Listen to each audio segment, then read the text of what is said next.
सोच कर देखिए, दिसंबर जनवरी से पहले जब हम ये सुनते थे कि भाई यूएस के अंदर ट्रंप की सरकार बनने वाली है, तो इस बात को लेकर हम लोग बहुत ही ज़्यादा खुश होते थे। सबसे ज़्यादा खुशी तो इस बात से होती थी कि भाई ट्रंप के और हमारे देश के जो प्राइम मिनिस्टर हैं, इन दोनों के रिश्ते बहुत ही अच्छे हैं और इन दोनों के रिश्ते की वजह से दोनों देशों के बिजनेस को बहुत ज़्यादा ऊंचाई तक जाने का मौका मिलेगा, क्योंकि इंडिया अमेरिका को सपोर्ट करेगा और अमेरिका इंडिया को सपोर्ट करेगा। लेकिन फाइनली जब वो दिन आता है, जब ट्रंप की सरकार बन जाती है, यहाँ तक कि जब वो कुर्सी संभाल लेता है और उसके बाद जो चीज़ें निकल कर आती है वो बिल्कुल सोच से बिल्कुल अलग, सोच से और रियल में जो चीज़ें निकल कर आती हैं उन दोनों में ज़मीन आसमान का फ़र्क नज़र आता है। जैसे पूरे इस बंदे के आते यानी ट्रंप के आते ही पूरे दुनिया के मार्केट में हलचल मचने लगती है, हलचल देखने को मिलती है।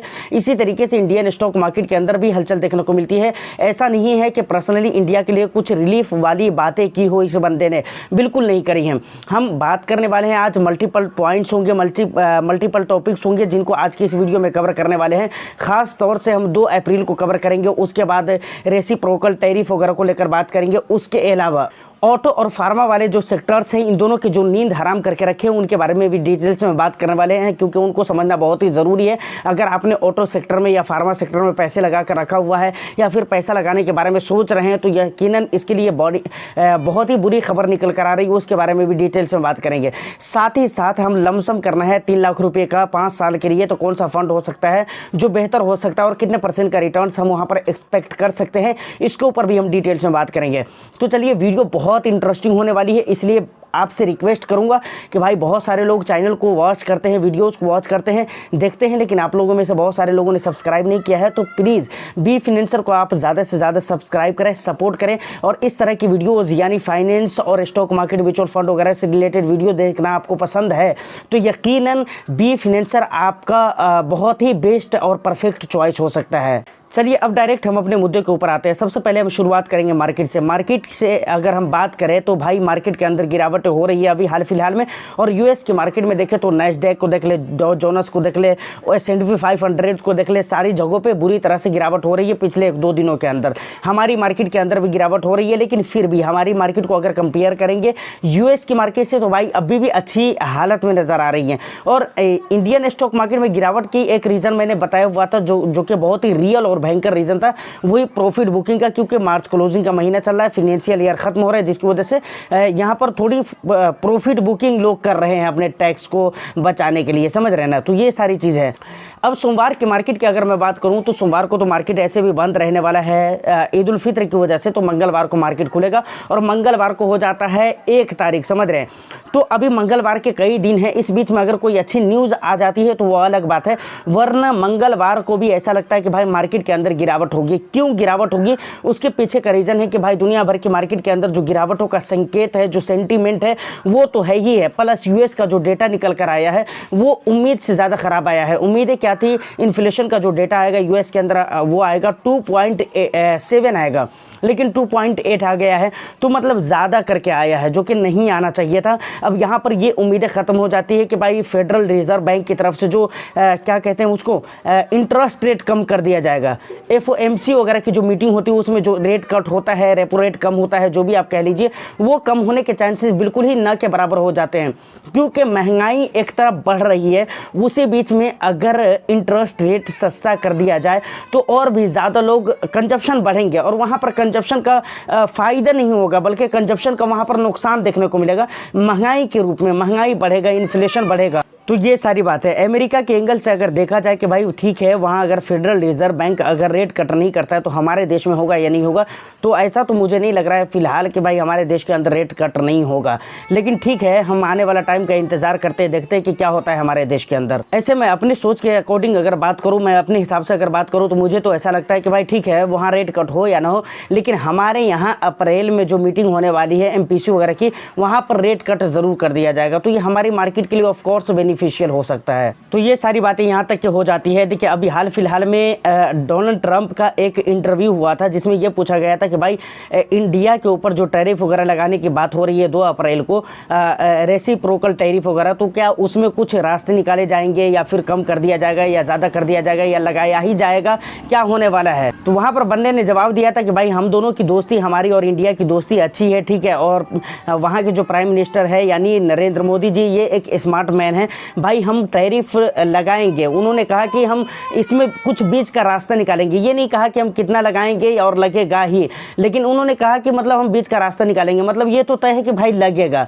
समझ रहे हैं ना। अब वो रास्ता क्या निकलता है 2 तारीख का इंतजार करिए और देखते हैं कि भाई वो रास्ता क्या निकलता है। जबकि मुझे ऐसा समझ में नहीं आ रहा है, क्योंकि वो तो सिर्फ बात बनाने के लिए कह दी गई है कि हम कुछ बीच का रास्ता निकालेंगे, लेकिन बीच का रास्ता क्या निकलता है वो देखने वाली बात होगी।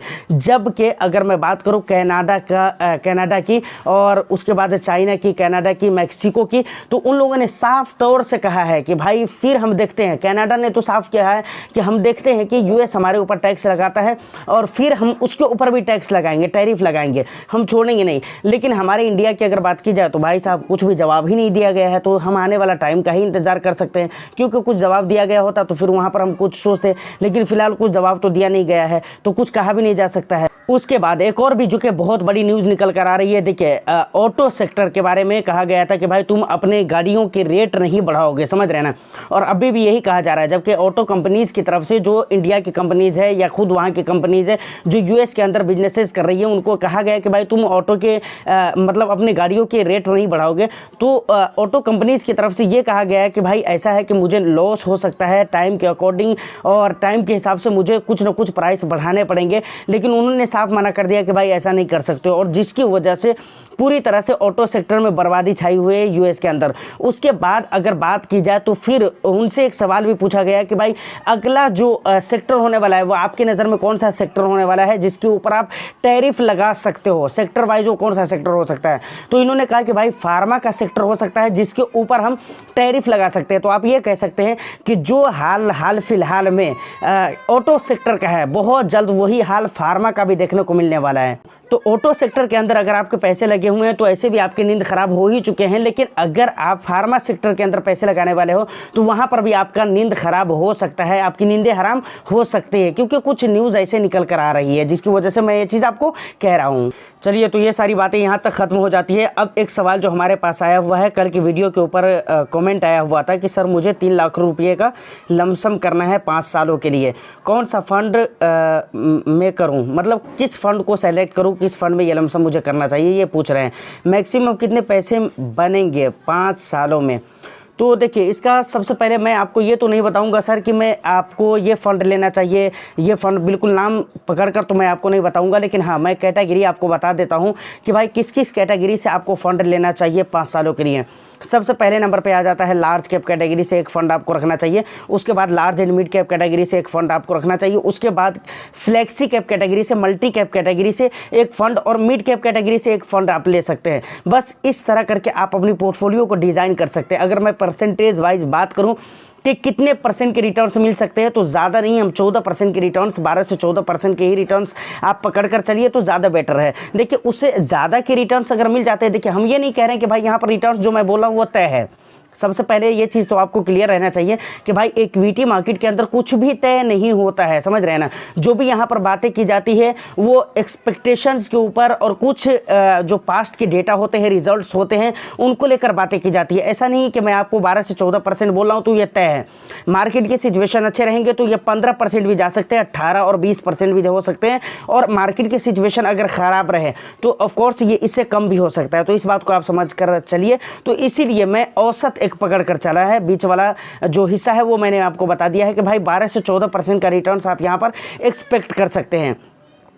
कैटेगरी जो मैंने आपको बताई है उसी हिसाब से किताब से कैटेगरी को सेलेक्ट करें। आपको शायद थोड़ी देर के लिए लार्ज कैप को लेकर बुरा लग सकता है कि भाई लार्ज कैप लेने को बोल रहे हैं या फिर लार्ज एंड मिड कैप लेने को बोल रहे हैं, लेकिन आप अपना इन्वेस्टमेंट होराइजन तो देखिए ना, सिर्फ 5 ईयर्स के लिए आप निवेश कर रहे हैं, तो और वो भी लमसम में। तो कहने का मतलब ये है कि भाई टाइम थोड़ा आपके पास रहता तो वहाँ पर ज़्यादा लार्ज कैप को हम ख़त्म कर सकते थे। और लार्ज कैप के बारे में बराबर एक बात मैं कहता हूँ कि लार्ज कैप हमेशा आपको कुछ ऐसे फंड्स होते हैं जिन्हें आपको रिटर्न्स के लिए नहीं बल्कि मार्केट के बुरे सिचुएशन के लिए आपको रखना चाहिए। और ये बात, ये समय ऐसा समय चल रहा है हाल फिलहाल में मार्केट का कि इस बात को समझने के लिए बहुत ज़्यादा दिमाग लगाने की ज़रूरत नहीं है। समय कैसा चल रहा है आप खुद समझ सकते हैं। जहां स्मॉल कैप और मिड कैप की बड़ी बुरी हालत हुई पड़ी है, वहीं पर अगर कोई सपोर्ट कर रहा है तो फ्लैक्सी कैप ही सपोर्ट कर रहा है और पोर्टफोलियो को संभाल कर रखा हुआ है। Large cap, large and mid cap, इस तरह के जो फंड्स हैं और इस तरह की कैटेगरी के जो फंड्स हैं वही सारे पोर्टफोलियो को संभाल कर रखा हुआ है, समझ रहे हैं कि नहीं। तो इसलिए मैंने आपको बताया है कि भाई आपको इस तरह की कैटेगरी के फंड रखने चाहिए। और दूसरी बात है कि रिटर्न्स आपको 12 से 14% का ही एक्सपेक्ट करके चले, उससे ज़्यादा अगर मिल जाता है तो अच्छी बात है। ओवरऑल अगर 5 साल में आपके कैपिटल्स की मैं बात करूं तो 6.25 लाख रुपये के करीब के आसपास हो जाएंगे आपके कैपिटल, समझ रहे हैं ना, 6.25 लाख के करीब हो जाएंगे। लेकिन आप अगर कंसिस्टेंटली बने रहेंगे और आपको 14% की रिटर्न्स मिल जाते तो कि मैं बात कर रहा हूँ, अगर रिटर्न्स ज़्यादा मिलते हैं तो आपके अमाउंट ज़्यादा भी हो सकते हैं, समझ रहे हैं। फाइनली ये सारी इंपॉर्टेंट बातें हैं जिसका समझना, जिसका देखना आपके लिए बहुत ही ज़रूरी है। अब देखिए सबसे बड़ा मुद्दा बनकर आता है हमारे लिए मंगलवार को मार्केट, क्योंकि मंगलवार को हमारे यहाँ की मार्केट बंद रहेगी लेकिन विदेशों की मार्केट ओपन रहने वाली है। तो देखिए उधर से क्या न्यूज़ निकल कर आती है, प्लस इस बीच में गवर्नमेंट की तरफ से या फिर ट्रंप वगैरह कहीं कहीं से मतलब क्या क्या न्यूज़ निकल कर आती है, वो सारी चीज़ें मैटर करेंगी मंगलवार को मार्केट कैसा रहेगी इस चीज़ को लेकर, ठीक है ना। मतलब मंगलवार की मार्केट पूरी तरह से डिपेंडेंट है, अभी कई दिन है, हो सकता है कुछ अच्छा बुरा न्यूज़ आए तो उसके ऊपर डिपेंड करेगी मार्केट कैसा रहेगी, है ना। तो उम्मीद करता हूं कि वीडियो और इन्फॉर्मेशन आपको अच्छी लगी हो। फिर भी अगर कुछ भी डाउट रहता है तो आप मुझे कमेंट सेक्शन में बता सकते हैं, या नहीं तो इंस्टा पे आप मुझे मैसेज भी कर सकते हैं, वहां पर भी मैं आपको रिप्लाई ज़रूर ही करूंगा।